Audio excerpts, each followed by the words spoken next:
Hello. Hello. आवाज आ रही है ना? Mic test. DJ Aditya. DJ Dimple. चलिए स्टार्ट करें। अभी आधे लोग सो ही रहे हैं क्या भाई?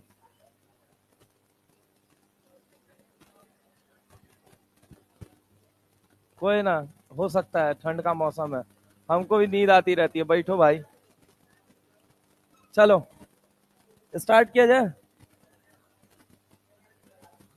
चलें स्टार्ट करें? पक्का? जग गए हो? चलिए देखिए, स्टार्ट करने जा रहे हैं coordination compound. Coordination compound NCERT बगल में रख लीजिए, ढंग से सुनते जाइएगा, हर एक बात एनसीईआरटी की बड़ी इंपॉर्टेंट है। मैं फिर से बोल दूं, और इस चैप्टर के अंदर एनसीईआरटी को थोड़ा समझना ज्यादा इंपॉर्टेंट है, क्योंकि एनसीईआरटी अगर एक बार ढंग से समझ लोगे तो चीजें थोड़ी आसान होंगी आपके लिए। सबसे पहली चीज आज के लेक्चर में हम करने क्या वाले हैं, introduction difference between double salt and complex salt, और तीसरा एनसीईआरटी का टॉपिक है that is definition of some important term pertaining to coordination compound. ठीक है, आइए स्टार्ट करते हैं, ढंग से सुनिएगा। एक मिनट यार, एसी बंद करा दूं क्या यार? हाँ, जैकेट पहन के बैठी हो तो गर्मी लगेगा ही। ये वाला बंद कराता हूँ। अरे वो वाला बंद करा देता हूँ बस। एक वो साइड वाला एसी बंद करवाइए। हाँ, क्या चीज? गधा, जिंदगी का तमाशा बना हुआ है और ये कह रहा है स्मार्ट लग रहा है। इधर आइए, सुनिए।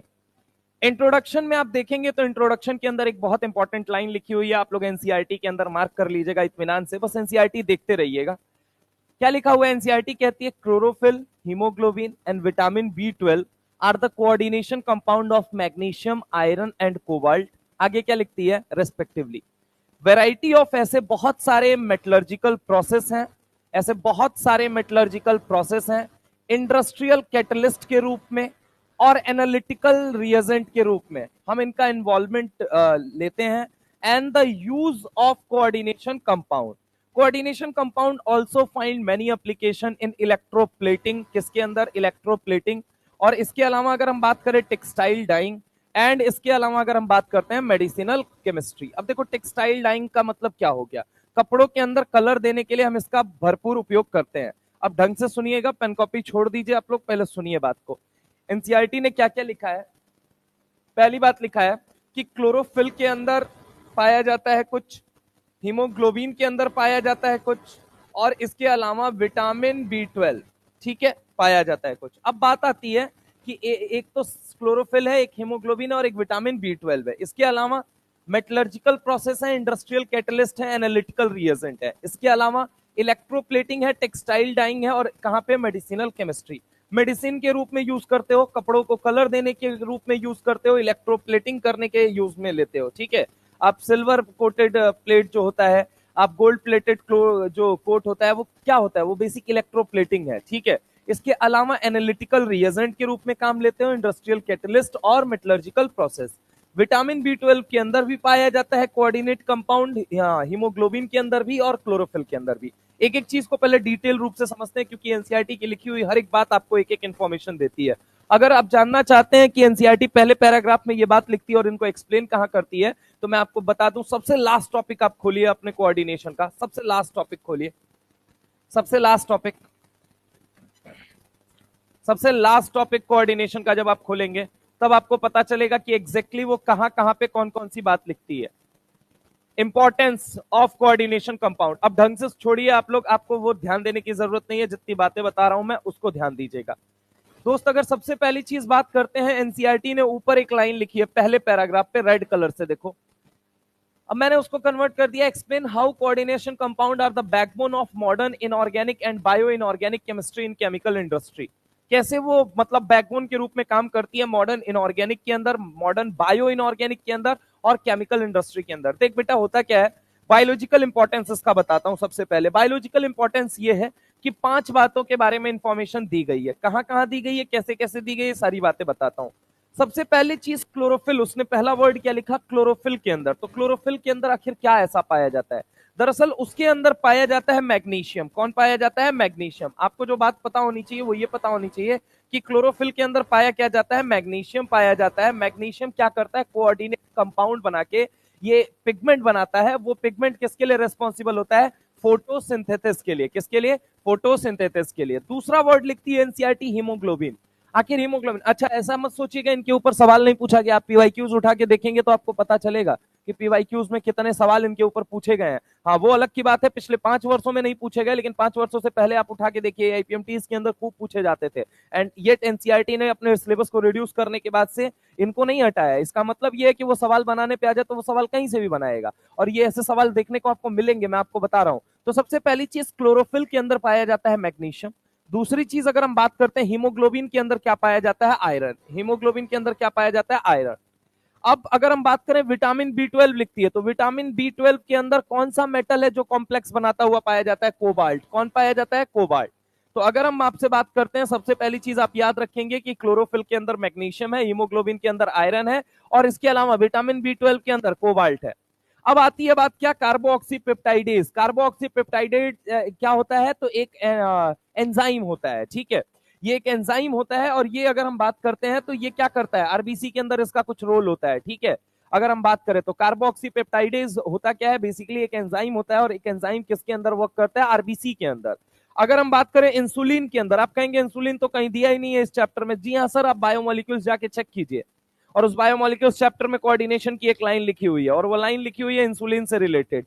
तो याद रखिएगा इंसुलिन के अंदर क्या पाया जाता है? जिंक पाया जाता है। दरअसल ये डायरेक्ट एनसीईआरटी में दिए गए हैं कोऑर्डिनेशन में, तो ये तो अपने को सबको पता होते हैं। दिक्कत ये होती है ये किसी को नहीं पता होते हैं। क्यों? क्योंकि ये जाके अगर हम आपसे बात करें तो ये तो बॉटनी में लिखा हुआ है, और ये वाली बात अगर हम बात करें तो ये कहाँ लिखा हुआ है? ये आपका लिखा हुआ है बायोमोलिक्यूल्स के अंदर। तो आपको सबसे पहली चीज याद रखनी है इनका बायोलॉजिकल इंपॉर्टेंस के नाम पे कि क्लोरोफिल के अंदर क्या पाया जाता है? सर मैग्नीशियम पाया जाता है, हीमोग्लोबिन के अंदर आयरन पाया जाता है, विटामिन बी 12 के अंदर अगर हम बात करें तो कोबाल्ट, साइनो, कोला, वो कौन सा क्या तो नाम होता है उसका, साइनो बाला माइन या क्या तो इसी कुछ करके नाम होता है। हाँ विटामिन, हाँ तो कोबाल्ट, कोबाल क्यों आया वर्ड? वो किसकी वजह से आया? कोबाल्ट की वजह से आया, ठीक है। तो अगर हम बात करें क्लोरोफिल में मैग्नीशियम, हीमोग्लोबिन में आयरन, विटामिन बी 12 में क्या पाया जाता है? कोबाल्ट। अगर हम बात करें कार्बोऑक्सीपेप्टाइडेज में क्या पाया जाता है? जिंक। और इंसुलिन के अंदर क्या पाया जाता है? अच्छा इंसुलिन के बारे में एक और इंपॉर्टेंट बात कही जाती है, सबसे स्मॉल अमीनो एसिड से मिलकर बना हुआ है, 51 अमीनो एसिड से मिलकर बना हुआ है। अगर आप इसके बारे में ध्यान देंगे बायोमोलिक्यूल्स के अंदर ये लाइन लिखी हुई है, so you can not miss it out. और एक बार नीट का ये सवाल भी बन चुका है। तो अगर बायोलॉजिकल इंपॉर्टेंस सॉरी, अगर हम बात करते हैं किसकी बायोलॉजिकल इंपॉर्टेंस की, तो आपको 5 बातें याद रखनी है। एक तो क्लोरोफिल के अंदर कौन पाया जाता है? मैग्नीशियम। अगर हम बात करें हीमोग्लोबिन के अंदर आयरन, इसके बाद विटामिन बी 12 के अंदर, अगर हम बात करें इंसुलिन के अंदर, कार्बोऑक्सीपेप्टाइडेज के अंदर, ठीक है। कार्बोनिक एनहाइड्रेज भी एक शब्द लिखा हुआ है, ठीक है, आपकी एनसीईआरटी में। वो बेसिकली एंजाइम है। एंजाइम बोले तो कैटलिस्ट, कैटलिस्ट बोले तो उत्प्रेरक, उत्प्रेरक बोले तो जो रिएक्शन की रेट को बढ़ा दे या घटा दे। समझ रहे हो मेरी बात को? अगर हम बात करें जो इनऑर्गेनिक में या आपकी केमिस्ट्री में कैटलिस्ट है, वही आपका उसमें बायो में जाके क्या बन जा रहा है? एंजाइम बन जा रहा है। तो अगर हम बात करें कार्बोऑक्सीपेप्टाइडेज लिखा हुआ है एक वर्ड, ठीक है, और कार्बोनिक एनहाइड्रेज लिखा हुआ है, तो कार्बोनिक एनहाइड्रेज क्या करता है? वो H2 और CO2 को पकड़ के क्या बनाता है? H2CO3 बनाता है। क्या बनाता है? H2CO3। कहां, किसके अंदर बनाता है? आरबीसी के अंदर बनाता है। कहां बनाता है? आरबीसी के अंदर बनाता है। तो बायोलॉजिकल इंपॉर्टेंस के नाम पे ये कुछ शब्द ऐसे हैं जिनके रिलेटेड आपसे सवाल किया जा सकता है। नेक्स्ट अगर हम आपसे बात करते हैं, इसने बोला कि यहां पे जरा गौर से सुनना, अगर आपने एनसीईआरटी को देखा हो तो एनसीईआरटी ने क्या बोला कि इंडस्ट्रियल कैटलिस्ट के रूप में इनको बहुत ज्यादा काम में लिया जाता है। आइए एक एक करके ढंग से देखते हैं कि यहां पे अगर हम बात करें कैटलिस्ट, जैसे कैटलिस्ट के नाम पे अगर मैं आपको बोलूं, यूज आप करते हैं ऑर्गेनिक के अंदर, लेकिन इन यूज जो कहा जाता है, लिखा हुआ है ये चैप्टर के अंदर, कहां लिखा हुआ है? ये कोऑर्डिनेशन कंपाउंड में लिखा हुआ है। क्या लिखता है कि विल्किंसंस कैटलिस्ट जो होता है, जिसका फॉर्मूला होता है PPH3 का होल थ्राइस RHCl होता है, ठीक है, इसका उपयोग किया जाता है हाइड्रोजिनेशन ऑफ अल्कीन, मतलब अल्कीन के ऊपर हाइड्रोजन ऐड करना है तो आप किसका उपयोग करते हैं? विल्किंसंस कैटलिस्ट का उपयोग करते हैं। किसका यूज करते हैं? विल्किंसंस कैटलिस्ट का। तो सबसे पहली चीज मेटलर्जिकल प्रोसेस में यूज किए जाते हैं, कैटालिटिक प्रोसेस में यूज किए जाते हैं। इसके अलावा अगर हम बात करें तो बहुत जगह इनका मेडिसिनल यूज है, बहुत जगह इलेक्ट्रोप्लेटिंग में यूज है, बहुत जगह टेक्सटाइल के अंदर यूज है, बहुत जगह इनका कहा जाता है कि बायोलॉजी के अंदर इसका यूज है, तो बायोलॉजिकल इंपॉर्टेंस बन जाती है। तो सबसे पहली चीज कैटलिस्ट के नाम पे जो सवाल आपसे पूछा जाएगा, और ये बात कहीं और नहीं लिखी हुई है, आपके ही कोऑर्डिनेशन चैप्टर में लिखी हुई है। कहां लिखी हुई है?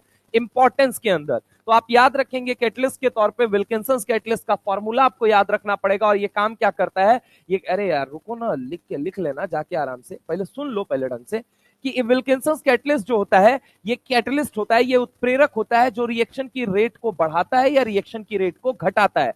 तो दरअसल विल्किंसंस कैटलिस्ट करता क्या है? ये हाइड्रोजनेशन ऑफ अल्कीन, मतलब अल्कीन पे हाइड्रोजन जोड़ने का काम करता है।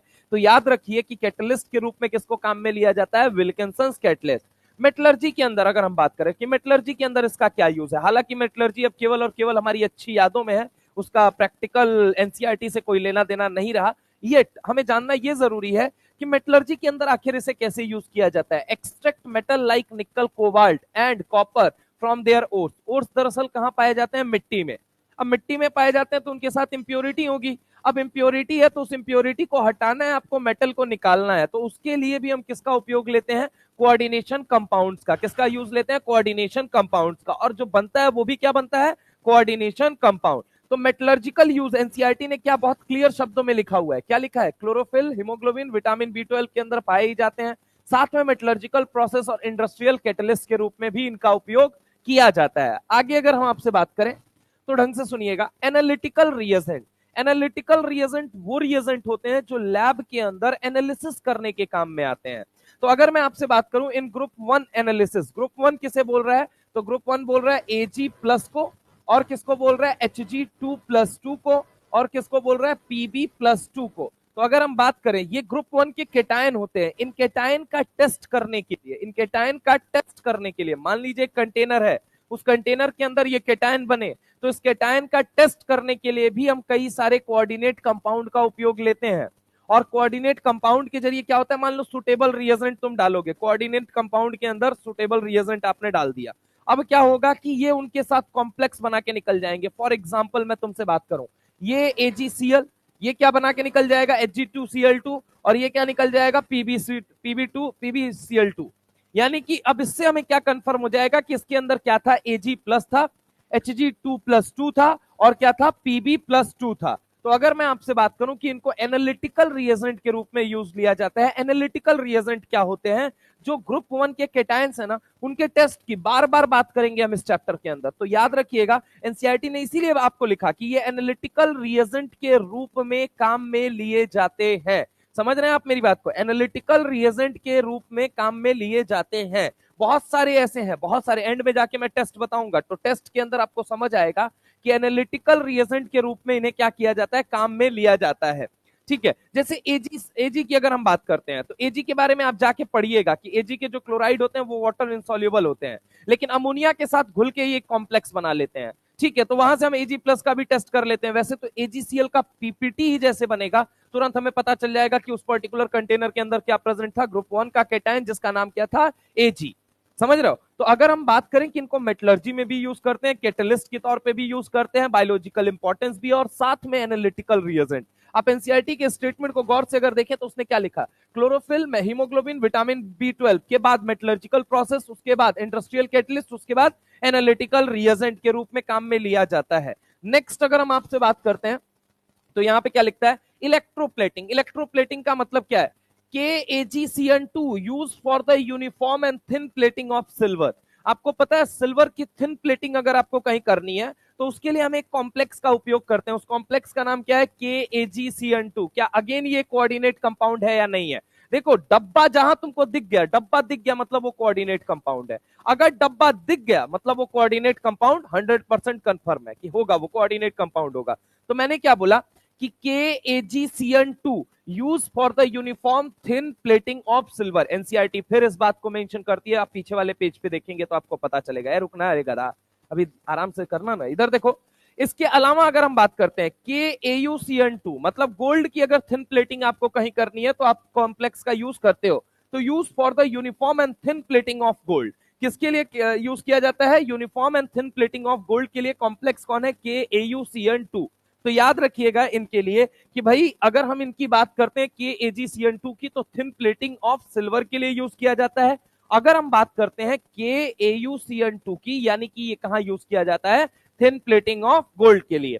नेक्स्ट अगर हम बात करते हैं टेक्सटाइल डाइंग, टेक्सटाइल डाइंग बोले तो कपड़ों को कलर में देने के लिए, ठीक है। तो अगर मैं आपसे बात करूं, एक कंपाउंड होता है जो कि कोऑर्डिनेट कंपाउंड है, जो प्रशियन ब्लू कलर का होता है, ठीक है। अगर हम बात करें प्रशियन ब्लू कलर का होने की वजह से हम इसको कहां पे यूज करते हैं? Textile dying. टेक्सटाइल डाइंग का मतलब हो गया कपड़ों को कलर देने के रूप में, ठीक है। डाई का मतलब वो मत समझ जाना, जितनी केमिस्ट्री में जनरली आप डाई पढ़ेंगे ना, वो कपड़ों के लिए पढ़ेंगे। जैसे कि मैं आपको बता देता हूं, ऑर्गेनिक में आप लोग काफी सारी डाई पढ़ेंगे। कहां पढ़ेंगे मैं आपको बता देता हूं, अमीन्स के अंदर पढ़ेंगे। अमीन्स में भी कहां पढ़ेंगे? जैसे कि डाईएजो की रिएक्शंस होंगी ना, वहां पे जब आप पढ़ेंगे तो वहां पे आपको पता चलेगा जो डाई पढ़ाया जा रहा है ना, वो डाई बालों में लगाने वाला नहीं है। वो डाई कहां पे लगाने वाला है? वो डाई कपड़ों में लगाने वाला है, ठीक है। कुछ येलो कलर के होंगे, कुछ ऑरेंज कलर के होंगे, तो वहां पे ध्यान दीजिएगा। टेक्सटाइल डाइंग का मतलब होता है कपड़ों में जो कलर देने के काम आता है। तो अब देखो, एक एक शब्द को ढंग से देखना। एनालिटिकल रिएजेंट किसके लिए हम बात कर रहे हैं? ग्रुप 1 के केटायंस के लिए, ठीक है। अगर हम बात करें इलेक्ट्रोप्लेटिंग कहां पे, तो गोल्ड और सिल्वर की इलेक्ट्रोप्लेटिंग की जाती है KAgCN2, KAuCN2। इसके अलावा मेटलर्जी में जो मेटल्स हैं वो अपने ओर्स के साथ पाए जाते हैं, ओर्स मिट्टी में पाए जाते हैं, और उनमें क्या होती है? बहुत सारी इंप्योरिटीज होती हैं। तो वहां पे अपने को क्या निकालना होता है? अपने को निकालना होता है प्योर मेटल एक्सट्रैक्ट करना होता है। अगेन हम किसको काम में लेते हैं? वहां पे भी कोऑर्डिनेट कंपाउंड को। कैटलिस्ट के रूप में अगर आपसे बात करें तो विल्किंसन कैटलिस्ट, इसका फॉर्मूला आपको पता होना चाहिए। कहां यूज किया जाता है? हाइड्रोजनेशन ऑफ अल्कीन के अंदर। तो ये थोड़ा सा ध्यान दीजिएगा, ठीक है। और टेक्सटाइल डाइंग में अगर हम बात करें, प्रशियन ब्लू कलर का बनता है। कौन बनता है? Fe4 FeCN6 का होल थ्राइस। बताता हूं कैसे बनता है, इसको ध्यान दीजिएगा। ये बातें एनसीईआरटी ने मेंशन कर रखी हैं। आगे अगर हम बात करें कि मेडिसिनल यूज क्या है, तो मेडिसिनल यूज अगर हम आपसे बात करें, डी पेनिसिलिन, ठीक है। इसके बारे में एनसीईआरटी ने लिखा है, आप देखेंगे पीछे। तो पहली चीज बताता हूं कि एक डिजीज होती है विल्सन्स डिजीज। कौन सी डिजीज होती है? Wilson's disease.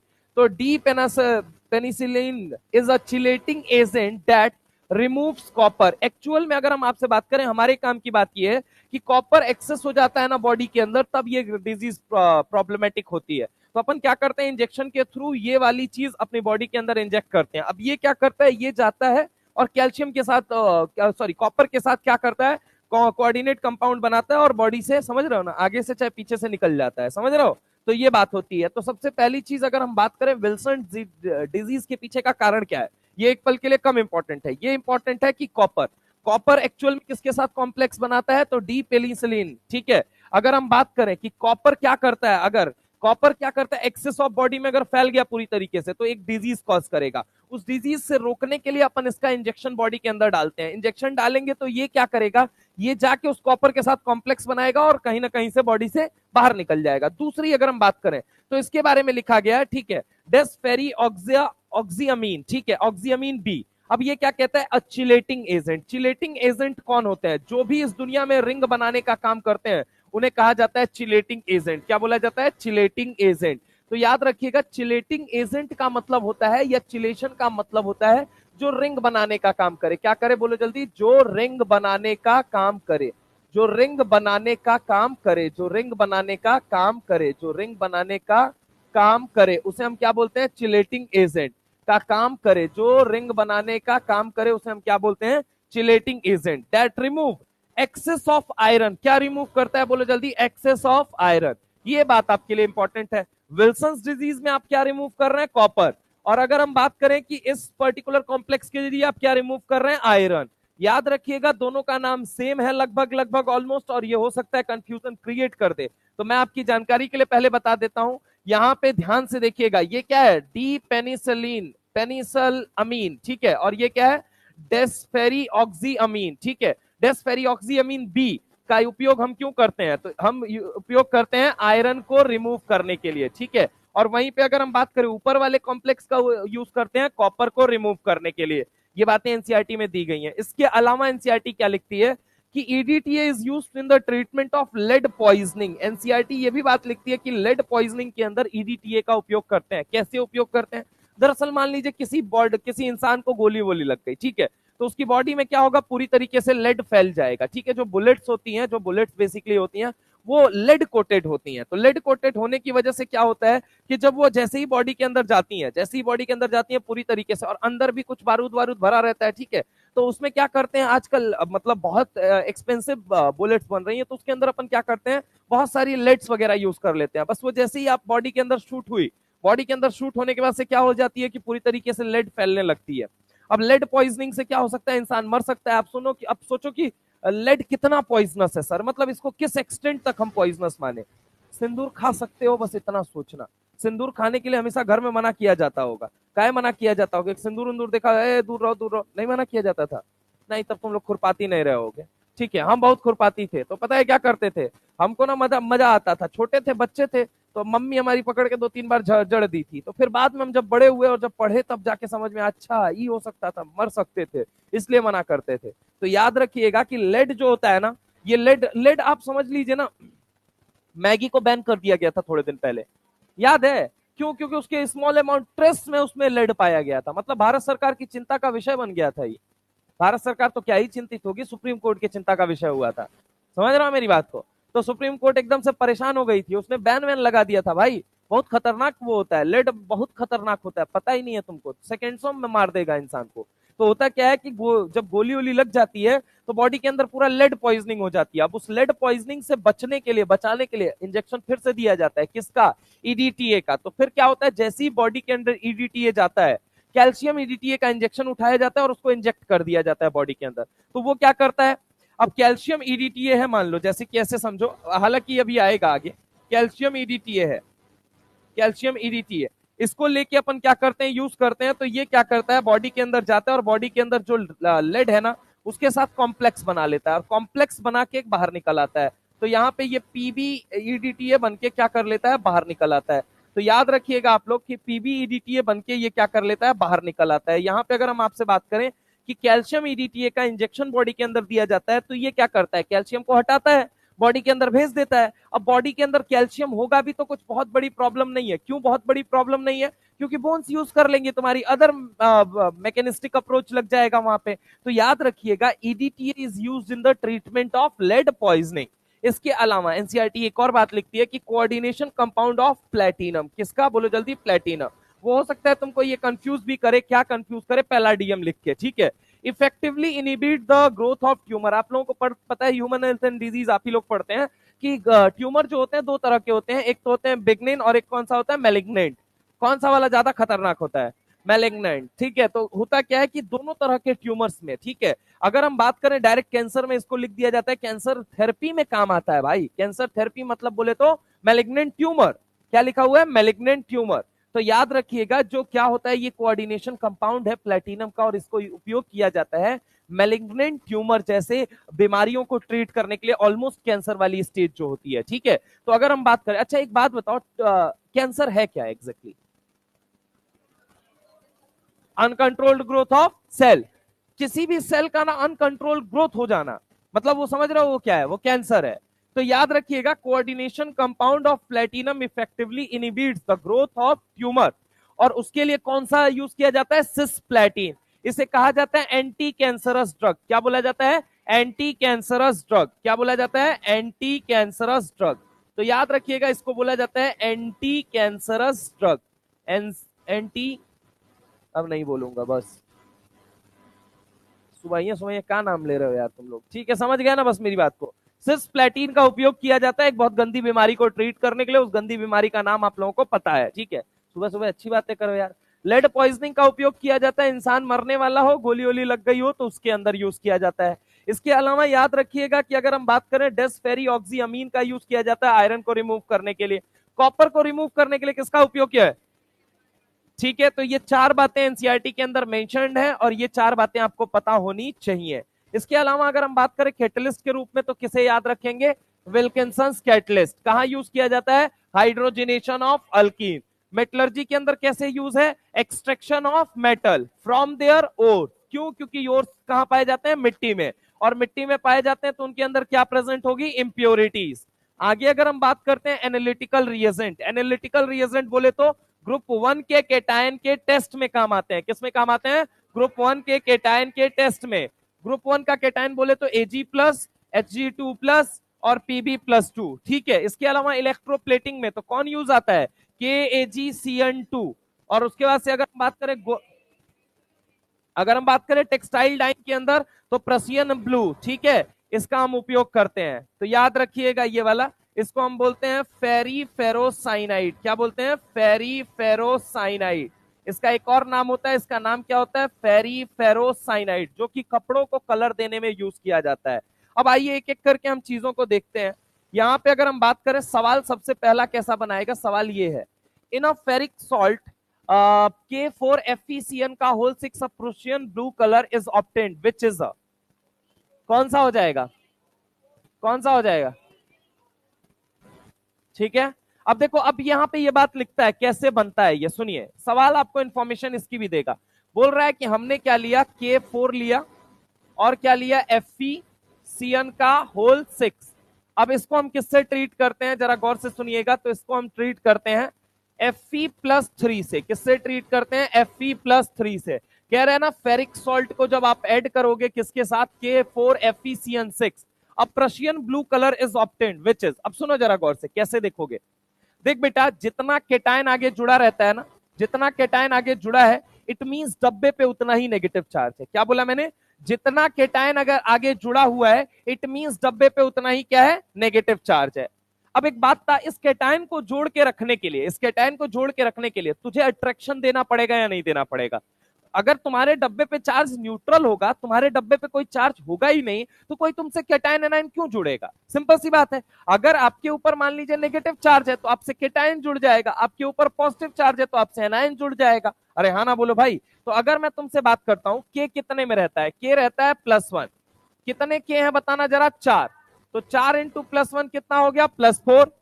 +4 का मतलब क्या हो गया कि यहां पे चार्ज कैसा होगा, -4। -4 होगा या नहीं होगा। अब बस इसको छोड़ दो और इसको ढंग से देखो। दरअसल है क्या कि यहां पे देखोगे तो इसका चार्ज, अगेन वही वाली बात आ गई कि Fe+3 का चार्ज कहां पे चला जाएगा, कॉम्प्लेक्स के पैर में, ठीक है। और कॉम्प्लेक्स -4 का चार्ज कहां चला आएगा बताना जरा, तो इसके पैर में चला आएगा। तो अब मुझे सोच के बताओ, अब मुझे सोच के बताओ, यहां जो कॉम्प्लेक्स बनेगा वो क्या बनेगा, Fe4, आगे क्या बनेगा बोल जल्दी, FeCN का होल 6, और सर पे कैसा चार्ज आ गया, कितना आ गया है, यहां पे कितना आ गया, 3, ठीक है। तो अगर हम बात करें Fe4 FeCN का होल 6 का होल ट्वाइस, होल थ्राइस, ठीक है। तो ये क्या होता है, प्रशियन ब्लू कलर का होता है। इसको ध्यान रखिएगा, सवाल पूछा जा सकता है कि जब मैंने फेरिक सॉल्ट को ऐड किया K4FeCN6 के अंदर, अब Prussian blue colour is obtain, कैसे ऑब्टेन हुआ है, क्योंकि वहां बना है Fe4FeCN का होल 6। अब ये कैसे बना है, तो दरअसल किया क्या हमने, जब Fe+3 का टेस्ट इस कॉम्प्लेक्स के साथ कर रहे थे, तो यहां पे क्या क्या हमें ऑब्टेन होता है, Fe4FeCN का होल 6 का होल थ्राइस। क्या ये बात समझ में आई। तो सबसे पहली चीज तो ये है। अब यहां के बाद शुरू होता है डबल सॉल्ट और ये सारी चीजें, लेकिन उससे पहले तुम एक काम करो, इस बात को नोट करो फटाफट से, मतलब जल्दी जल्दी नोट करना भाई, जल्दी जल्दी फटाफट से तेजी से नोट करना, तभी मैं आगे चल पाऊंगा।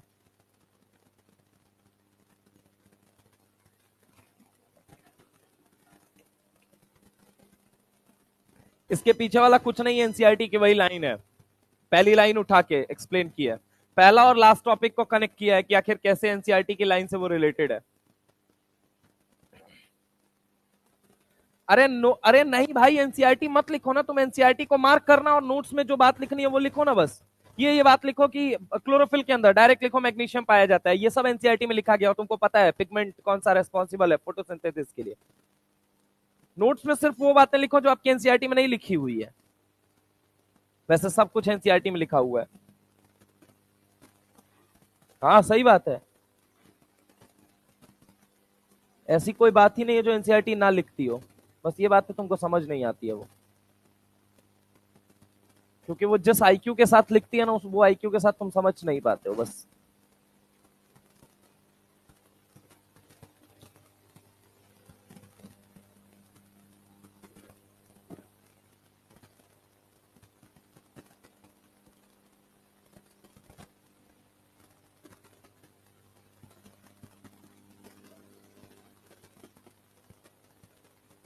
हाँ हाँ हाँ हाँ।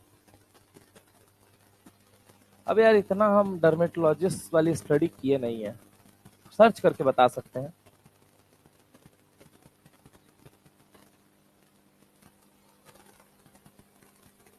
किस पे? अरे भाई उसमें बहुत ट्रेस अमाउंट में है। हाँ। दूसरी चीज, बॉडी के ऊपर बहुत सारी क्रीम लगाते हो, पता चला पी जाओगे बॉडी लोशन को, पी सकते हो? गजब हाल है। कह रहा दूध में डाल के पी जाऊं सर बॉडी लोशन को?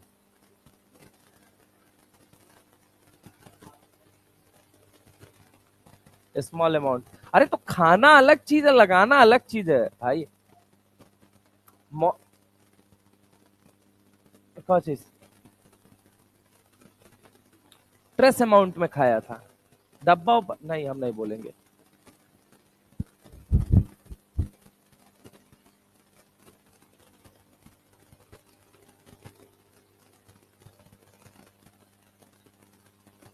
बेटा लेड बहुत पॉइजनस होता है, उसको बिल्कुल मत यूज कीजिएगा आप लोग। लेड बहुत पॉइजनस होता है, समझ रहे हो? खाना अलग चीज होता है। मान लो मोर्टीन, जैसे मोर्टीन की प्रेजेंस में तुम सोते हो, तो अब सो तो जाते हो, थोड़ा बहुत तो ट्रेस अमाउंट में जा ही रहा है बॉडी के अंदर। अब ऐसा थोड़ी होगा कि मोर्टीन उठा के हम वो कर लेंगे, इन्हें मतलब अपनी बॉडी के अंदर डाल देंगे। अब डालेंगे तो ऑब्वियस वो कचरा है यार, कचरा है तो हार्म करेगा। आप लोग ऐसा काम नहीं, ये सब बातें नहीं, बस केवल किताबों में अच्छी बातें लगती हैं ये।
कोई ना कोई ना कोई ना कोई ना कोई ना, ठीक है।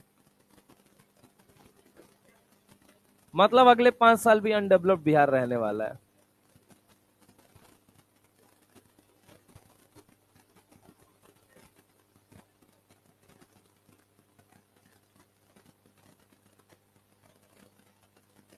अच्छा, तुम लोग इतना भक्त काहे बने बैठे हो उसके?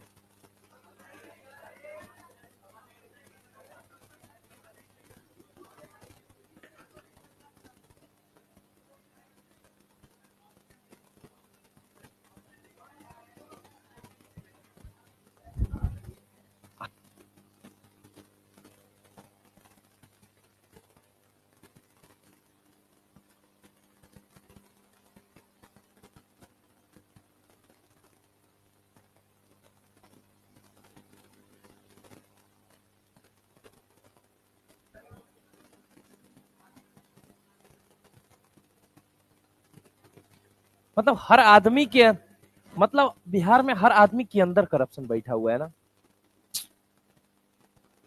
आज सुबह हम लोग यही बात कर रहे थे, एक मोड़ से अभी मुड़े जब मैं और बीएन सर, तो हम ये बात कर रहे थे कि मतलब सुबह सुबह ना वो एकदम से मतलब थोड़ी सी एक क्राउड था, सी ग्रेड क्राउड, वो हमें दिखा, तो हम ऐसे ही डिस्कस करने लगे कि आपको बिहार में दो ही क्राउड दिखेंगे, या तो क्लास A1 दिखेगा जो यहाँ रहता नहीं है, बहुत कम लोग रहते हैं, और नहीं तो क्लास C दिखेगा सीधा। बी वाला यहाँ एग्जिस्ट नहीं करता है बेचारा। जो मिडिल क्लास है ना, वो एग्जिस्ट नहीं करता है। मतलब अब आप लोग अपने आप को मिडिल क्लास मत समझिएगा, बिलो मिडिल है अभी, ठीक है। मिडिल क्लास में पता है कौन आता है?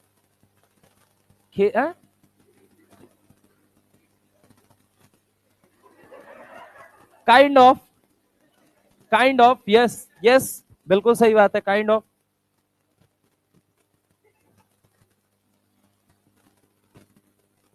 काइंड ऑफ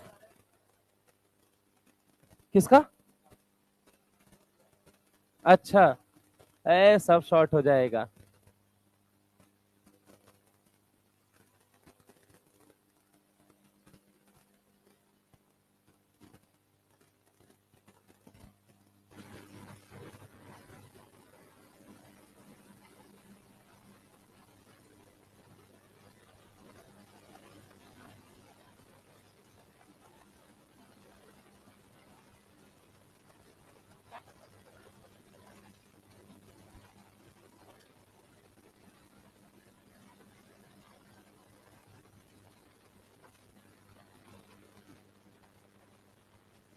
बात नहीं, फटाफट नोट करो। कर लिया, आगे चले। बी आंसर से मेरी कल रात एक बार बहस हुई इसी बात पे।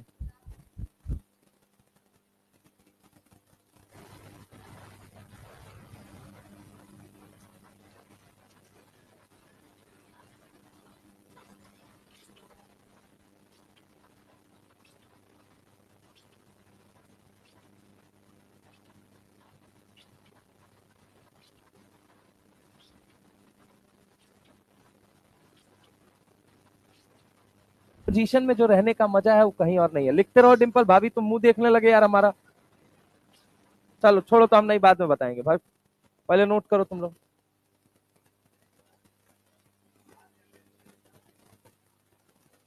क्या है? जिंक में क्या था? इंसुलिन में जिंक होता है। इंसुलिन के बारे में एक और बात बताई थी, क्या बताई थी? तुम याद कर लेते हो ना, अच्छी बात है। चलें आगे चलें।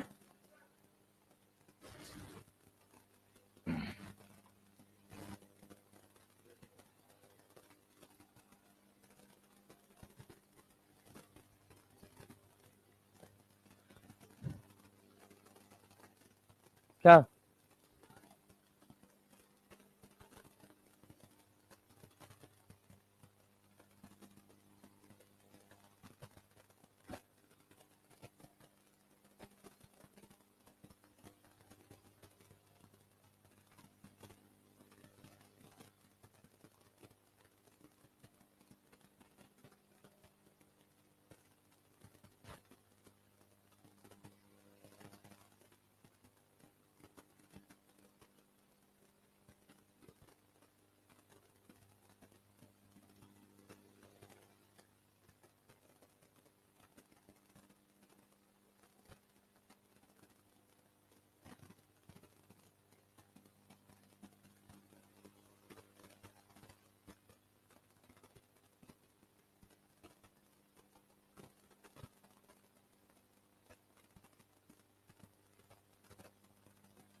1% है, एक अभी जब तक चल रहा है तब तक चलने दो, ठीक है।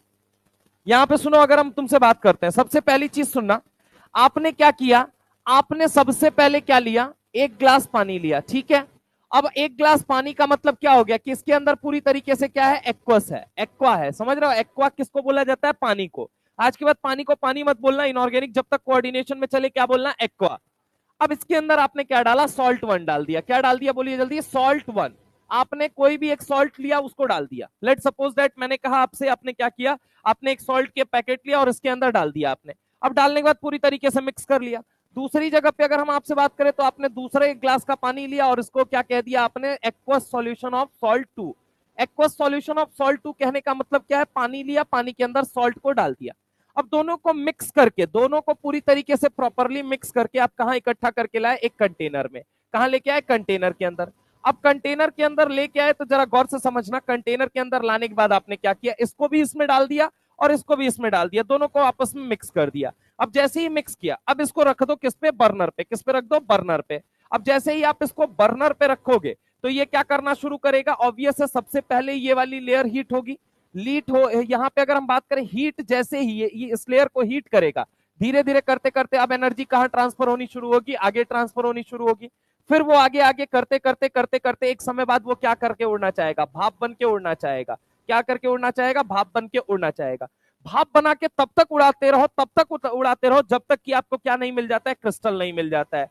इस प्रोसेस को ही क्या कहा जाता है, क्रिस्टलाइजेशन। क्या बोला जाता है, क्रिस्टलाइजेशन। या इसी प्रोसेस को क्या बोला जाता है, इवोपोरेशन। क्या बोला जाता है, इवोपोरेशन। आप इसको क्रिस्टलाइजेशन नहीं और सामान्य भाषा में समझना चाहते हैं तो आप ये समझिए, इसको क्या बोला जाता है, इवोपोरेशन। क्या बोला जाता है, इवोपोरेशन, ठीक है, इसको बोला जाता है इवोपोरेशन। या फिर इसी को क्या बोला जाता है, हीट करना। क्या बोला जाता है, हीट करना। क्रिस्टलाइज करना, इवोपोरेट करना या हीट करना, इसी को कहा जाता है। जैसे ही आपने एक्वस सॉल्यूशन सॉल्ट वन का एक ग्लास पानी लिया, सॉल्ट डाला, दूसरे ग्लास का पानी लिया, फिर सॉल्ट डाला, दोनों को अच्छी तरीके से मिक्स करके एक कंटेनर में इकट्ठा किया, उस कंटेनर के नीचे लगाया बर्नर, और बर्नर लगा के इसके पानी को उड़ाते गए उड़ाते गए उड़ाते गए उड़ाते गए उड़ाते गए, तब तक उड़ाते गए जब तक कि आपको क्या नहीं मिल गया, सॉलिड क्रिस्टल। अब उस क्रिस्टल को लेके आप कहां पहुंच जाइए, लैब के अंदर। अब लैब के अंदर पहुंचेंगे तो सुनिएगा जरा गौर से, सॉल्ट क्या होता है सर, सॉल्ट कुछ नहीं होता है, केटायन और एनायन का मिक्सचर होता है। क्या होता है बोलिए जल्दी, केटायन और एनायन का मिक्सचर। ये होता है केटायन और एनायन का मिक्सचर, इसे अपन क्या बोलते हैं, केटायन और एनायन का मिक्सचर। सबसे पहले आपने क्या किया, एक्वस सॉल्यूशन सॉल्ट वन का लिया, दूसरा आपने क्या किया, एक्वस सॉल्यूशन सॉल्ट टू का, दोनों को एक कंटेनर के अंदर इकट्ठा किया, उसको हीट करना चालू किया, तब तक हीट करते रहे जब तक कि उसके अंदर का सारा पानी उड़ नहीं गया। अब जैसे ही पानी उड़ा, अब पानी उड़ने के बाद अगर हम बात करें तो यहां पे क्या बनता हुआ नजर आएगा, क्रिस्टल। अब इस क्रिस्टल को लेके आप लैब में वापस जाइए, आप लैब में लेके जाइए। अब सुनिएगा जरा गौर से, आपको पता है पानी का डाइलेक्ट्रिक कांस्टेंट क्या होता है, बहुत ज्यादा हाई होता है। केटायन और एनायन के बीच में जो फोर्स ऑफ अट्रैक्शन लगता है उसे हम क्या बोलते हैं, आयनिक अट्रैक्शन। अब क्या होगा कि आपको पता है कि पानी का डाइलेक्ट्रिक कांस्टेंट हाई, और कोई भी आयनिक कंपाउंड डालोगे पानी के अंदर तो वो क्या करेगा, केटायन और एनायन को अलग करने का काम करेगा, हाँ या ना। अब सुनना, अगर वो इस क्रिस्टल को कंप्लीटली आयोनाइज कर दे, सर कंप्लीटली आयोनाइज कहने का मतलब, अरे सॉल्ट वन था और सॉल्ट टू था, सॉल्ट वन में अलग केटायन, सॉल्ट टू में अलग केटायन, सॉल्ट वन में अलग एनायन, सॉल्ट टू में अलग एनायन। अब ये दोनों को मिक्स करके आपने क्या बनाया, आपने बनाया कंटेनर के अंदर मॉलिक्यूलर एडिशन कंपाउंड कहिए या कुछ भी कहिए, ठीक है। आपने क्या बनाया, यहां पे मॉलिक्यूलर एडिशन कंपाउंड बनाया। अब आप इसको हीट करते गए, हीट करते गए और इसके अंदर से पूरा पानी उड़ा दिया, तो एंड में क्या बचा आपके पास, क्रिस्टल बचा। अब इस क्रिस्टल में इसका भी कैटायन होगा, इसका भी कैटायन होगा, इसका भी एनायन होगा, इसका भी एनायन होगा। अब जैसे कि समझो कि मेरी शरीर का कॉन्स्टिट्यूएंट बॉडी पार्ट कौन सा है, मेरे दोनों हाथ ये बॉडी पार्ट है, मेरे दोनों पैर दोनों बॉडी पार्ट है, आंखें हैं, कान है, नाक है, सब कुछ है। समझने की कोशिश करना, जब इस क्रिस्टल को मैंने पानी में डाला, जैसे ही इस क्रिस्टल को मैंने पानी में डाला तो ये क्या हुआ, अपने सारे कंस्टिट्यूएंट आयंस में कंप्लीटली टूट गया। एक कुछ तरह के सॉल्ट ऐसे होते हैं जो कंप्लीटली टूट जाते हैं और कुछ तरह के ऐसे होते हैं जो कंप्लीटली नहीं टूटते हैं, ठीक है। आपने क्या किया, ये क्रिस्टल उठाया और इसको पानी में डाला। अब पानी में डालेंगे तो दो कंडीशन होगी, या तो ये कंप्लीटली टूट जाएगा या फिर ये कंप्लीटली नहीं टूटेगा। क्या बोला मैंने, जैसे ही आपने इस क्रिस्टल को लिया, पानी में डाला, पानी का डाइलेक्ट्रिक कांस्टेंट हाई है, तो वो क्या करेगा, केटायन और एनायन को सेपरेट करेगा। तो क्या वो कंप्लीटली सेपरेट कर रहा है या फिर वो इनकम्प्लीटली सेपरेट कर रहा है? अगर वो कंप्लीटली, अगर मैं बात करता हूं अलग हो जा रहे हैं, कंप्लीटली डिसोसिएट हो जा रहे हैं, कंप्लीटली आयोनाइज हो जा रहे हैं, कंप्लीटली टूट जा रहे हैं, तब तो हम उसे क्या नाम देंगे, डबल सॉल्ट। तब क्या नाम देंगे, डबल सॉल्ट। लेकिन वो कंप्लीटली टूट नहीं रहे, कंप्लीटली टूट नहीं रहे, तो कंप्लीटली अगर नहीं टूट रहे तो अब हम उसको क्या नाम देंगे, कॉम्प्लेक्स सॉल्ट। क्या नाम देंगे, कॉम्प्लेक्स सॉल्ट। क्या नाम देंगे, कॉम्प्लेक्स सॉल्ट। समझ रहे हो मेरी बात को? अब अगर हम तुमसे बात करते हैं कंप्लीटली नहीं टूट रहे तो हम क्या बोलेंगे, कॉम्प्लेक्स सॉल्ट। तो एक होता है कौन सा, यहीं से जन्म लेता है कौन सा, डबल सॉल्ट, और एक कौन सा होता है, बोलो जल्दी, कॉम्प्लेक्स सॉल्ट। अब कॉम्प्लेक्स सॉल्ट में भी दो कैटेगरी आती है। पहली कैटेगरी कौन सी आती है, परफेक्ट कॉम्प्लेक्स सॉल्ट, और दूसरी कौन सी आती है, इम्परफेक्ट कॉम्प्लेक्स सॉल्ट। पहली कौन सी आती है, परफेक्ट कॉम्प्लेक्स सॉल्ट, और एक कौन सी आती है, बोलो जल्दी, इम्परफेक्ट कॉम्प्लेक्स सॉल्ट। अब सुनना, कंप्लीटली टूट गया तो डबल सॉल्ट, कंप्लीटली नहीं टूटा तो कॉम्प्लेक्स सॉल्ट कहते हैं। अब इस कॉम्प्लेक्स में भी कुछ ऐसे होते हैं जो ज्यादा एक्सटेंट पे जाके टूटते हैं, तो उन्हें हम क्या बोलते हैं, परफेक्ट कॉम्प्लेक्स सॉल्ट। ठीक है, और अगर जो कहा जाए कि कम एक्सटेंट पे जाके टूटे, उसे हम क्या बोलते हैं, इम्परफेक्ट कॉम्प्लेक्स सॉल्ट। तो यहां पे भी दो कैटेगरी आती है, कौन कौन सी, एक होती है परफेक्ट और एक कौन सी होती है, इम्परफेक्ट कॉम्प्लेक्स सॉल्ट। एक होती है परफेक्ट और एक कौन सी होती है, बोलो जल्दी, इम्परफेक्ट कॉम्प्लेक्स सॉल्ट। यानी कि सबसे पहले क्या करना है, आपको पानी का एक ग्लास उठाना है, उसमें सॉल्ट 1 डाल दिया आपने। सॉल्ट क्या होता है सर, केटायन और एनायन का मिक्सचर। ठीक है, अब केटायन और एनायन के मिक्सचर को आपने सॉल्ट 1 के अंदर डाला। अब आपने दूसरे ग्लास का पानी लिया, उसके अंदर दूसरा सॉल्ट डाला। अब दोनों को अच्छी तरीके से मिक्स करके एक कंटेनर के अंदर आपने इकट्ठा किया, बीकर के अंदर। अब जैसे ही इकट्ठा किया, अब आप क्या करना शुरू कीजिए, हीट करना। ठीक है, हीट करेंगे तो सबसे पहले कौन हीट होगा, पहली लेयर हीट होगी, और हीट होगी उसके बाद से धीरे धीरे धीरे धीरे धीरे धीरे एनर्जी ट्रांसफर होगी। एनर्जी ट्रांसफर होगी तो उसके अंदर का पानी उड़ाते रहिए, उड़ाते रहिए, उड़ाते रहिए, उड़ाते रहिए, उड़ाते रहिए, तब तक उड़ाते रहिए जब तक कि उसके अंदर का सारा क्या अपना उड़ा दे, पानी ना उड़ा दे। और जैसे ही वंस आपने एक बार पानी अगर उसका पूरा उड़ा दिया, पानी क्या किया आपने, पूरा उड़ा दिया, तो एंड में बचेगा क्या, क्रिस्टल। अब इस क्रिस्टल को लेके वापस लैब में जाइए। अब लैब में ले जाने के बाद से आप इसको पानी में डालिए। अगर ये कंप्लीटली आयोनाइज हो रहा है, इसका मतलब ये क्या है, बोले जल्दी, डबल सॉल्ट। अगर ये कंप्लीटली आयोनाइज नहीं हो रहा है तो ये बताइए कैसा है, कॉम्प्लेक्स सॉल्ट। ये भी कितने तरह के हैं, दो तरह के, एक परफेक्ट कॉम्प्लेक्स सॉल्ट है और एक कौन सा है, इम्परफेक्ट कॉम्प्लेक्स सॉल्ट। इसमें हम डिटेल डिस्कशन करेंगे, ढंग से सुनना। एक सवाल पूछा जाता है कि एक बात बताइए, इनमें से अपने सारे कंस्टिट्यूएंट आयंस का टेस्ट कौन देगा, डबल सॉल्ट या कॉम्प्लेक्स सॉल्ट? अभी इसको भूलो, ये मुझे बताओ, कौन अपने कंस्टिट्यूएंट आयंस का टेस्ट देगा, डबल सॉल्ट। यानी कौन अपनी आइडेंटिटी को छुपा नहीं रहा है, दुनिया को बता रहा है कि मेरे अंदर ये कैटायंस है, कौन, डबल सॉल्ट। यानी ये अपने कंस्टिट्यूएंट आयंस की आइडेंटिटी नहीं छुपा रहा है और सारे टेस्ट दे रहा है या नहीं देगा, ये बताओ। जबकि अगर हम बात करें कॉम्प्लेक्स सॉल्ट, जब पूरा कंप्लीटली टूटा ही नहीं, पूरी कंप्लीटली ब्रेक ही नहीं हुआ, तो क्या अपने सारे कंस्टिट्यूएंट आयंस का ये टेस्ट देगा, ये मुझे सोच के बताओ। एक बात तो, क्या ये आइडेंटिटी आपसे छुपा रहा है या नहीं छुपा रहा है कि मेरे अंदर ये कंस्टिट्यूएंट आयंस थे? ये बात, कंस्टिट्यूएंट आयंस का मतलब क्या हुआ, जैसे मेरा शरीर है तो मेरे शरीर का, मेरा हाथ जो हुआ, मेरा पैर जो हुआ, ये कंस्टिट्यूएंट बॉडी पार्ट है।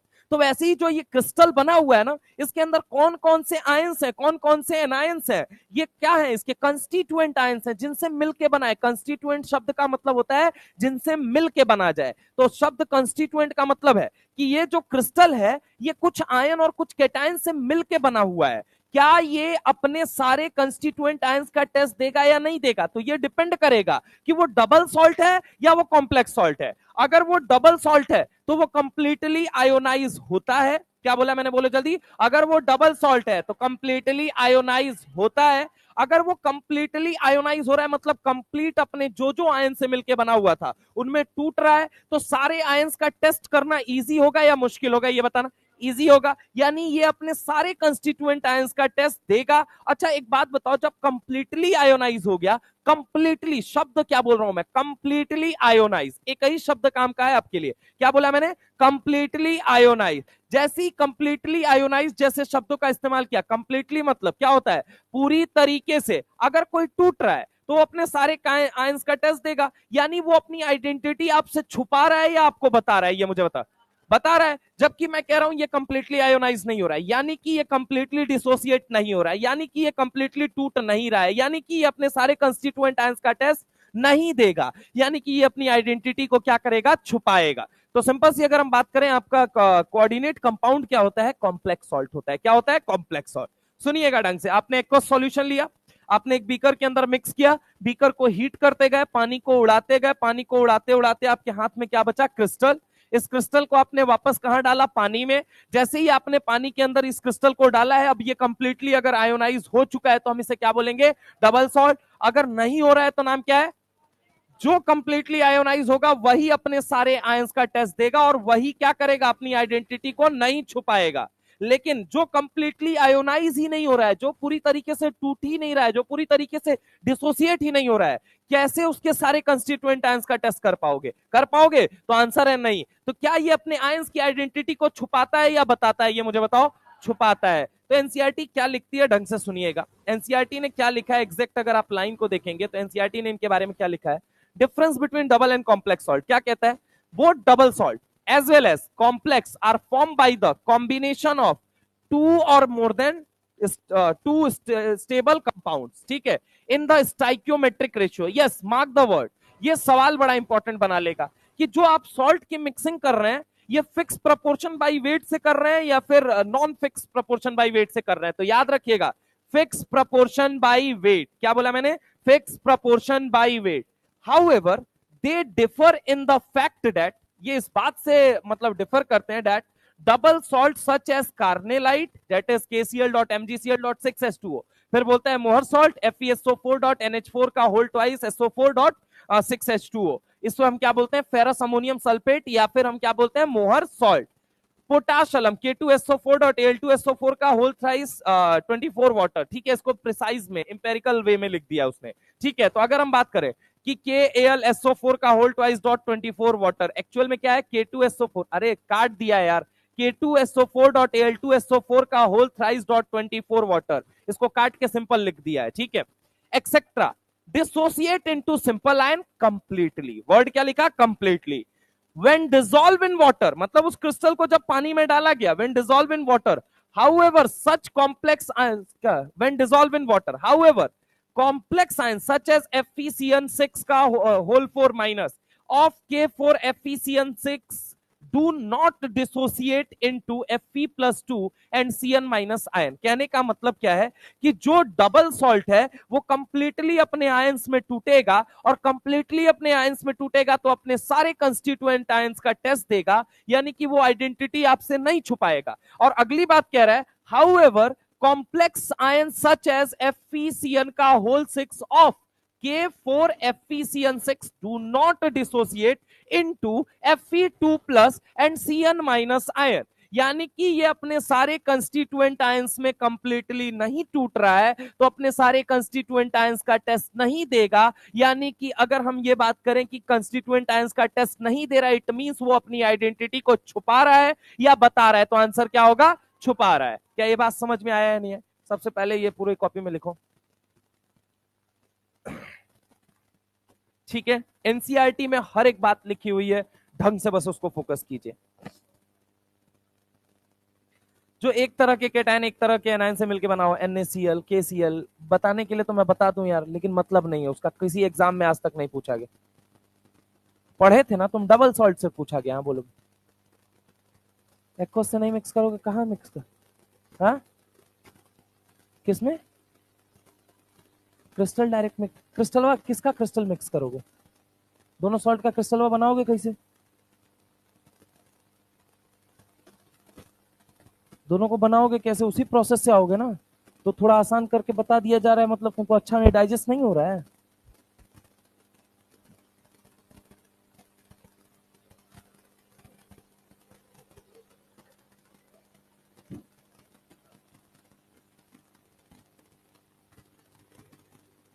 डिंपल क्या?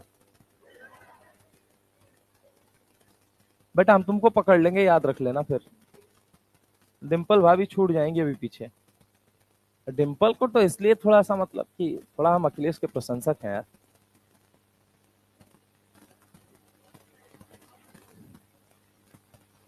तो भाभी का भी प्रशंसक होना पड़ता है ना भाई।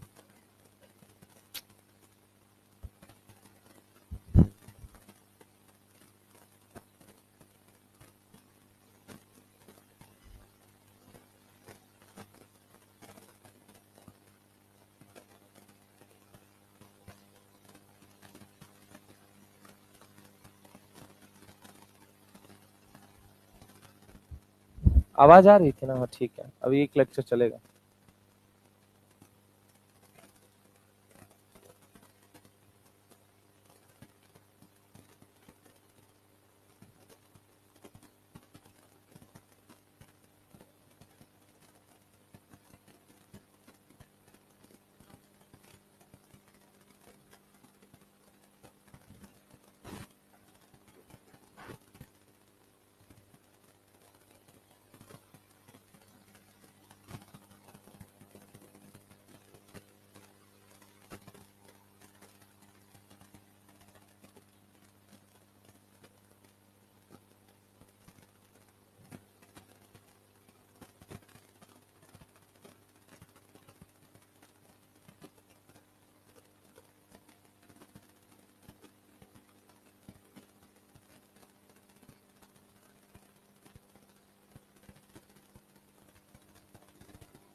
चले आगे चले।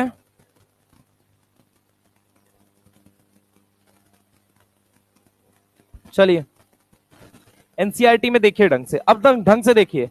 एक वर्ड लिखा हुआ है स्टाइक्योमेट्रिक रेशियो, लिखो लिखो, एक बात लिखो, एक लाइन लिखो। when two or more than two when two or more than two when two or more than two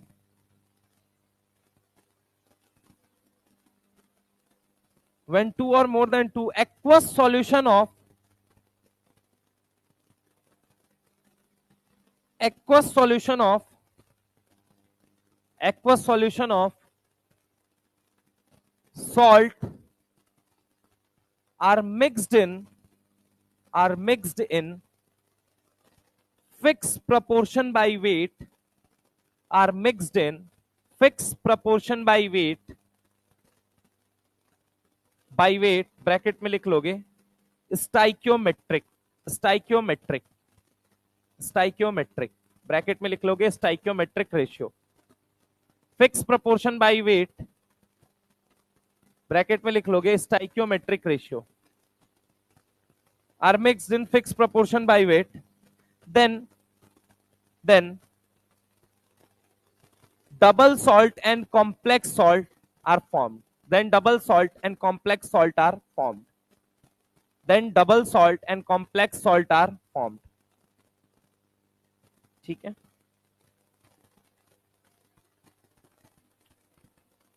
ठीक है, लिखो अगली बात लिखो। Double salt double salt double salt double salt completely ionize double salt completely ionize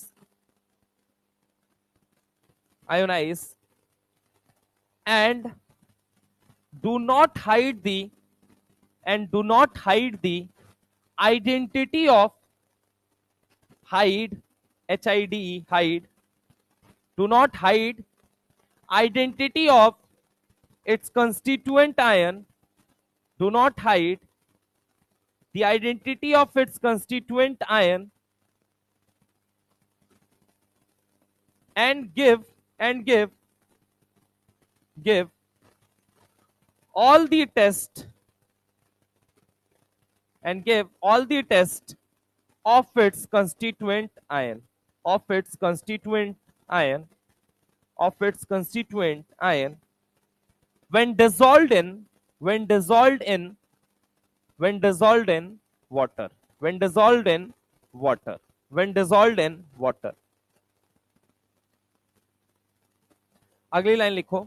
complex salt के लिए complex salt do not completely dissociate in water complex salt do not completely dissociate in water complex salt do not completely dissociate in water, hence do not give the test of hence do not give the test of all its constituent all its constituent ion all its constituent ion all its constituent ion। ठीक है, double salt क्या है, complex salt क्या है, ये सारी बातें NCERT की ही ये बातें हैं, मैंने एनसीईआरटी की बातें बस आपको थोड़ा सा इजी लैंग्वेज में लिखवा दी है। ठीक है, आप एनसीईआरटी पढ़िए पैरेलल, अपना नोट्स खोल के आपको सारी चीजें समझ में आएंगी। एनसीईआरटी क्या लिखती है, बोथ डबल सॉल्ट, चाहे वो डबल सॉल्ट है चाहे वो कॉम्प्लेक्स हो, are form by the combination of two और more stable compound in stoichiometric ratio. However they differ in the fact that double salt such as, अब डबल सॉल्ट के बारे में किसको किसको बोल रहा है, कार्नेलाइट। सबसे पहला किसको बोल रहा है, कार्नेलाइट। कार्नेलाइट KCl.Mgcl.6H2O लिखो, अभी लिखने की जरूरत नहीं है। दूसरा क्या बोल रहा है, मोहर सॉल्ट, यानी FeSO4.NH4 का NH4 का होल ट्वाइस SO4.6H2O। और तीसरा एग्जांपल क्या लिखता है, पोटाश अलम K2Al2SO4 का होल थ्राइस .24 वाटर। अब अगर हम बात करें यहाँ पे क्या लिखता है कि ये तीनों एग्जाम्पल किसके हैं, डबल सॉल्ट के हैं। आगे क्या लिखता है, FeCN का होल 6 4 माइनस, मतलब अगर ये डब्बा कहीं पे भी दिख जाए मतलब वो समझ जाओ कैसा सॉल्ट है, कॉम्प्लेक्स है। अब देखो सवाल कैसा बनाएगा, इसी एनसीईआरटी की लाइन से सवाल ऐसा बनाएगा, सबसे पहली चीज सवाल ऐसा बनाएगा, ये डबल सॉल्ट कॉम्प्लेक्स सॉल्ट तो हटा देते हैं। ये देखो सवाल क्या बनाएगा, which among the following is a complex salt, कौन सा इनमें से कॉम्प्लेक्स सॉल्ट है, बताइए कौन सा हो जाएगा, फोर्थ। सबसे पहले कॉम्प्लेक्स सॉल्ट कौन हो जाएगा, फोर्थ। तो पहला सवाल आपसे ये बना लेगा। दूसरा इसी को और रिफॉर्म करके कैसे बना सकता है कि which is not a double salt, तो कौन सा इनमें से डबल सॉल्ट नहीं है। एनसीईआरटी की उस लाइन से सवाल कैसे बना सकता है कि इनमें से कौन सा डबल सॉल्ट नहीं है। तीसरा इसी को और रिफॉर्म करके कैसे बना लेगा, which among the following is a double salt, all of the above. समझ रहा हो मेरी बात को, यानी सवाल 3 लिखोगे लेकिन जवाब एक ही लिखोगे। सवाल लिखो पहले, सवाल पहले ये लिखो, पहले ये लाइन लिखो, question number 1, which among the following is a complex salt, which among the following is a complex salt, which among the following is a complex salt, which among the following is a complex salt, which among the following is a complex salt। ठीक है, पहला सवाल ये। दूसरा आपसे ये पूछा जा सकता है, which is not a double salt, which is not a double salt। अबे आंसर नहीं, अभी पहले लिखो ना सवाल क्या क्या पूछा जा सकता है, which is not a double salt। दूसरा ये, तीसरा सवाल ये लिखो, which among the following is double salt, which among the following is double salt। 3 तरह के सवाल पूछे जा सकते हैं आपसे, ठीक है, 3 तरह के सवाल। अब ऑप्शन में क्या लिखना है, ऑप्शन में आपको पहला नंबर लिखना है, ऑप्शन पहला नंबर ऑप्शन बस लिखो, केवल पहला वाला ऑप्शन जो है इसी को लिखना है आपने, पहला वाला ऑप्शन, पहला वाला ऑप्शन आपने बस लिखना है।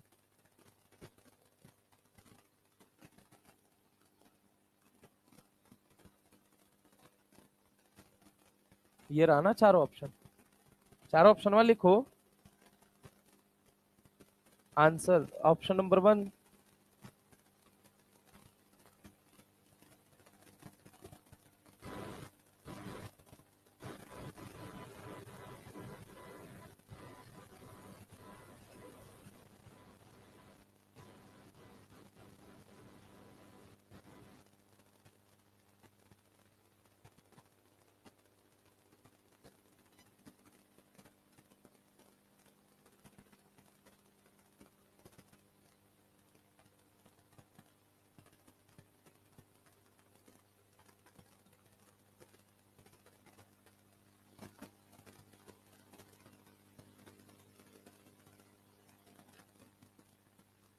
पहले वाले का आंसर क्या हो जाएगा, फिर आंसर अब नीचे सेपरेट सेपरेट लिख लो। Which of the following is a complex salt, fourth.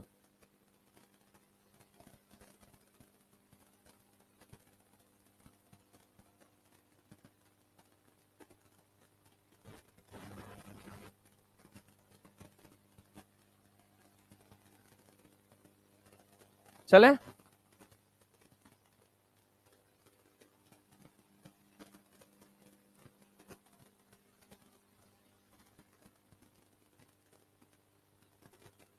चलिए आगे चलते हैं। आगे अगर हम बात करते हैं तो अब तीसरा टॉपिक जो शुरू होता है उसी एनसीईआरटी के अंदर, आप देखेंगे definition of some important term pertaining to coordination compound. अब इसके अंदर एक एक बात को ढंग से पहले समझते हैं। देखो यहाँ पे एक है complex ion, coordination sphere, central metal ion, coordination number, ionisation sphere, oxidation state, charge on the complex ion, naming of ligand and coordination polyhedron. अब आइए एक एक करके हम यहाँ पे पहले डिस्कशन शुरू करते हैं। देखो होता क्या है, आपको मैं एक बात बताता हूं, पहले ये समझो। दरअसल क्या है ना कि कहीं पे भी तुमको देखो डब्बा सबसे पहले समझना पड़ेगा कि डब्बा कितने तरह का होता है। डब्बा एक्चुअल में बोले तो स्फीयर, स्फीयर बोले तो डब्बा। अब डब्बा कितने तरह का होता है? दो तरह का। डब्बा कितने तरह का होता है? दो तरह का। एक कौन सा होता है? कोऑर्डिनेशन। एक कौन सा डब्बा होता है? कोऑर्डिनेशन। और एक कौन सा होता है? आयोनाइजेशन। डब्बा कितने तरह का होता है? बोलो जल्दी। दो तरह का। पहला कौन सा होता है? कोऑर्डिनेशन। और दूसरा कौन सा होता है? पहला कोऑर्डिनेशन, दूसरा कौन सा होता है? डब्बा कितने तरह का है? दो, एक कोऑर्डिनेशन और एक आयोनाइजेशन। अगर मैं तुमसे बात करता हूं, ये समझने की कोशिश करना, मान लो ये ब्रैकेट है, ये स्क्वायर ब्रैकेट जो मैं बना रहा हूं, इस स्क्वायर ब्रैकेट के आजू और बाजू वाले हिस्से को क्या बोलते हैं? तो इस आजू और बाजू वाले हिस्से को बोलते हैं, अगर मैं तुमसे बात करूं, ये देखो ये स्क्वायर ब्रैकेट है, इस स्क्वायर ब्रैकेट के आजू वाले हिस्से को या बाजू वाले हिस्से को, इस स्क्वायर ब्रैकेट के जस्ट आजू वाले हिस्से को या जस्ट बाजू वाले हिस्से को अगर मैं तुमसे बात करूं तो क्या नाम दिया जाता है? Ionisation sphere. क्या नाम दिया जाता है? Ionisation sphere. अगर डब्बे की बात किया जाए तो डब्बा किसको, डब्बा को क्या बोलेंगे? Coordination sphere. मतलब डब्बा कितने तरह का है? दो तरह का, एक कोऑर्डिनेशन और एक कौन सा? आयोनाइजेशन। जाहिर सी बात है, अगर मैं इनको आयोनाइजेशन स्फीयर बोल रहा हूं और इनको कोऑर्डिनेशन स्फीयर बोल रहा हूं, और मैं तुमसे एक सवाल पूछता हूं, आयंस जाके कहां बैठेगा? आयोनाइजेशन में या फिर कोऑर्डिनेशन के अंदर? तो आंसर क्या होगा? आयोनाइजेशन। अब आयन कितने तरह का है ये मुझे बताना। दो। अगर पहले बैठा है तो उसका नाम क्या बनेगा? केटायन। पहले बैठा है तो नाम क्या बनेगा? केटायन। अगर बाद में बैठा है तो नाम क्या बनेगा? एनायन। बाद में बैठा है तो क्या नाम बनेगा? एनायन। डब्बा कितने तरह का? दो, एक कोऑर्डिनेशन और एक कौन सा? आयोनाइजेशन। डब्बे के आजू वाले हिस्से को क्या बोला जाता है? बाजू वाले हिस्से को। अगर मैं बात करूं डब्बे को क्या बोला जाता है? Coordination sphere. क्या बोला जाता है? Coordination sphere. अब ढंग से सुनना, अगर आजू में कोई बैठा है तो वो कौन बैठेगा? हमेशा केटायन। बाजू में कोई बैठा है? एनायन। अब सुनना जरा गौर से, अब ये बात, ये जो बैठा हुआ केटायन और एनायन है, ये डिसाइड करेगा कि कौन कैसा स्फीयर है। यानी कि कोऑर्डिनेशन स्फीयर की सबसे पहले बात करते हैं। ये दोनों स्फीयर को अपन ने बोला आयनाइजेशन और ये क्या बोला? कोऑर्डिनेशन। कोऑर्डिनेशन स्फीयर फर्दर तीन तरह के होते हैं। कितने तरह के होते हैं? बोलो जल्दी। तीन। Coordination sphere are further three types. Coordination sphere are further three types. कितने तरह के होते हैं? तीन तरह के। अगर हम बात करें कि ये थ्री टाइप्स के होते हैं, पहला कौन सा होता है? पहला होता है कि अगर हम बात करें केटायोनिक कोऑर्डिनेशन स्फीयर, कैसा होता है? केटायोनिक। दूसरा कौन सा होता है? एनायोनिक। दूसरा कौन सा होता है? एनायोनिक। और तीसरा कैसा होता है? न्यूट्रल। कैसा होता है? बोलो जल्दी। न्यूट्रल। एक कौन सा होता है? केटायोनिक, एक कौन सा होता है? एनायोनिक, और एक कौन सा होता है? न्यूट्रल। अगर मैं तुमसे बात करता हूं कि डब्बे के जस्ट आजू वाले हिस्से को और डब्बे के जस्ट बाजू वाले हिस्से को अपन क्या बोलते हैं? कोऑर्डिनेशन स्फीयर नहीं, आयोनाइजेशन स्फीयर।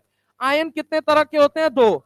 एक कौन सा होता है? केटायन, एक एनायन। पहले लिखा है इट मींस वो क्या है? केटायन। बाद में लिखा है एनायन। अब इस डब्बे को क्या बोलते हैं? Coordination sphere. अब ये जो कोऑर्डिनेशन स्फीयर है, ये कितने तरह का होता है? तीन। एक होता है केटायनिक, एक कौन सा होता है? एनायनिक, एक कौन सा होता है? न्यूट्रल। अगर मान लीजिए डब्बे के पहले कुछ लिखा है, इट मींस वो डब्बा मोस्ट प्रोबेबली चांस कैसा है कि वो कैसा होगा? केटायनिक या एनायनिक। अगर यहाँ डब्बे के बाद में कुछ लिखा है मतलब वो कैसा? अगर कुछ नहीं लिखा है मतलब न्यूट्रल। जनरली यही कॉन्सेप्ट होता है, ठीक है। अगर मैं तुमसे बात करूं कोऑर्डिनेशन स्फीयर फर्दर तीन तरह के होंगे।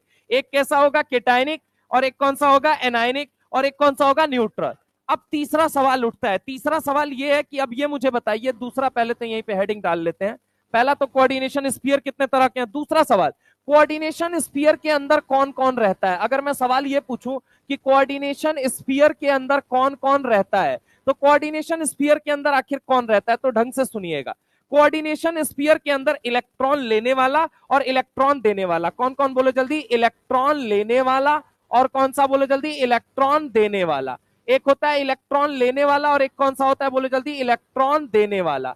एक होता है इलेक्ट्रॉन लेने वाला और एक कौन सा होता है? इलेक्ट्रॉन देने वाला। अब सुनना जरा गौर से, जो इलेक्ट्रॉन लेने वाला है उसी को अपन क्या बोलते हैं? Central metal ion. क्या बोलते हैं? Central metal ion. क्या बोलते हैं? Central metal ion. या फिर आप इसे क्या बोल सकते हो, सेंट्रल मेटल एटम। क्या बोल सकते हो, सेंट्रल मेटल एटम। जो इलेक्ट्रॉन देने वाला है उसे हम क्या बोलते हैं, बोलो जल्दी, लीगेंड। क्या बोलते हैं, लीगेंड। क्या बोलते हैं, लीगेंड। यही वो लीगेंड है जो आपकी ऑर्गेनिक में जाके क्या बन जाते हैं, न्यूक्लियोफाइल। क्या बन जाते हैं, न्यूक्लियोफाइल। अब लेविस के कंसेप्ट से आपसे सवाल पूछा गया, सवाल क्या पूछा गया वो सुनिए। सवाल ये पूछा गया कि लेविस साहब का कहना ये था, लेविस साहब का कहना ये था कि एसिड वो होता है जो इलेक्ट्रॉन पेयर लेता है और बेस वो होता है जो इलेक्ट्रॉन पेयर देता है। क्या बोला, बोलो जल्दी, जो इलेक्ट्रॉन पेयर एक्सेप्ट करे, जो इलेक्ट्रॉन पेयर क्या करे, बोलो जल्दी, एक्सेप्ट। जो इलेक्ट्रॉन पेयर क्या करे, एक्सेप्ट, उसे हम क्या बोलेंगे, लुईस एसिड। क्या बोलेंगे, बोलो जल्दी, लुईस एसिड। जो इलेक्ट्रॉन पेयर एक्सेप्ट करता है उसे हम बोलते हैं लुईस एसिड, और जो इलेक्ट्रॉन पेयर डोनेट करता है उसे हम क्या बोलते हैं, लुईस बेस। क्या बोलते हैं, अगर हम बात करें जो इलेक्ट्रॉन पेयर एक्सेप्ट करता है उसे हम क्या बोलते हैं, लुईस एसिड, और जो इलेक्ट्रॉन पेयर डोनेट करता है उसे हम क्या बोलते हैं, लुईस बेस। अब ढंग से सुनिएगा, यहां पे मैंने कहा कि डब्बे के जस्ट आजू वाले हिस्से को और जस्ट बाजू वाले हिस्से को क्या बोला जाता है, आयोनाइजेशन स्फीयर। यहां कौन रहता है, केटायन और एनायन। ये बात कंफर्म हो गई। सर कोऑर्डिनेशन स्फीयर के अंदर कौन रहता है, तो हमेशा याद रखिएगा, इलेक्ट्रॉन लेने वाला और इलेक्ट्रॉन देने वाला। जो इलेक्ट्रॉन लेता है उसे हम क्या बोलेंगे, सेंट्रल मेटल आयन या सेंट्रल मेटल एटम। अगर हम बात करें जो इलेक्ट्रॉन पेयर देता है उसे हम क्या बोलते हैं, लीगेंड, या फिर क्या बोलते हैं, न्यूक्लियोफाइल। अब बात करते हैं लेविस के कंसेप्ट पे। तो लेविस साहब ये कहते थे एसिड वो कहा जाएगा मेरी दुनिया में जो इलेक्ट्रॉन पेयर लेगा। यहां बताओ इन दोनों में इलेक्ट्रॉन पेयर कौन ले रहा है, ये बताना जरा। सेंट्रल मेटल आयन, मतलब it will work as what, Lewis acid. किसकी तरह काम करेगा, लेविस एसिड। किसकी तरह, लेविस एसिड। अच्छा एक बात, तो इनके अनुसार लेविस बेस किसे कहा जाता है, जो इलेक्ट्रॉन पेयर देता है। तो एक बात, तो इलेक्ट्रॉन पेयर देने वाला इसे क्या बोला जाएगा, लेविस बेस। क्या बोला जाएगा, लेविस बेस। क्या बोला जाएगा, लेविस बेस। क्या ये बात क्लियर है या नहीं क्लियर है। यानी कि अगर हम बात करते हैं कोऑर्डिनेशन स्फीयर के अंदर कौन कौन रहता है, तो दो लोग, एक इलेक्ट्रॉन पेयर लेने वाला और एक इलेक्ट्रॉन पेयर देने वाला।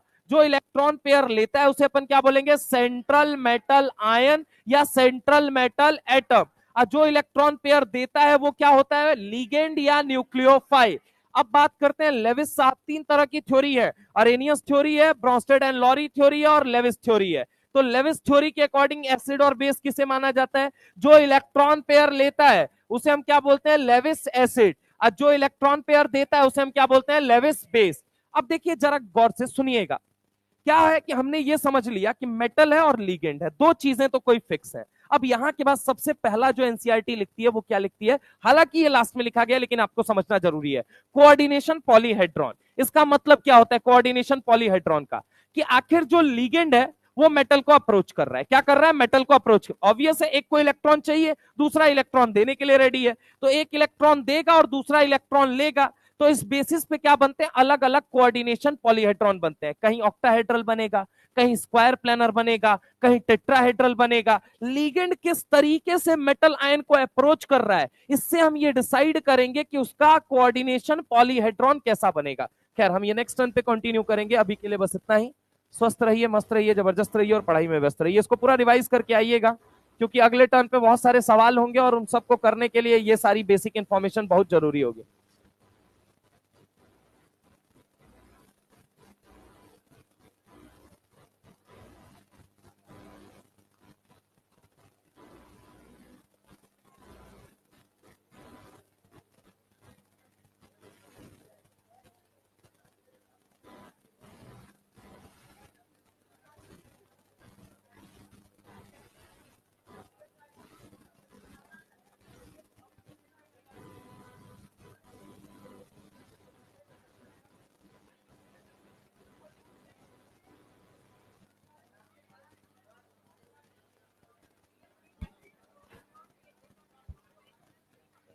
हाँ